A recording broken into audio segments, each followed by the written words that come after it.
खबर आपको देंगे। कराची के इलाके सोराब गोट में लासी गोट में गैरत के नाम पर मियां बीवी के कत्ल का मुकदमा दर्ज कर लिया गया है। मकतूला के 3 भाइयों और एक कज़न को इस मुकदमे में नामजद किया गया है। पुलिस ने मुकदमा दर्ज करके मुल्जिमान की तलाश भी शुरू कर दी है।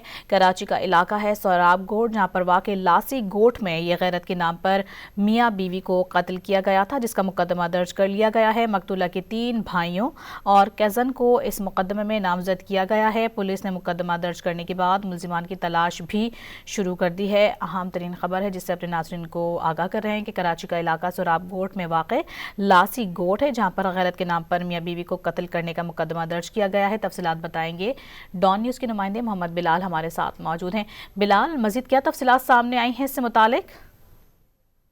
जी बिल्कुल, देखिए लासी गोट में गैरत के नाम पर मियां बीवी का लड़ज़ाखेज़ कत्ल गुज़श्ता रोज हुआ था, जिसका मुकदमा सराबकोट थाने में मकतूल के भाई की मुद्दत में दर्ज कर लिया गया है। FIR में मकतूला के 3 भाइयों और एक कज़न को नामजद किया गया है। जो मुद्दई उनकी जानिब से बताया गया है कि नसरुल्लाह ने 2025 में लतीफ़ा से पसंद की शादी की थी और भाभी के घर वाले खास तौर पर भाई से सख्त नाराज थे।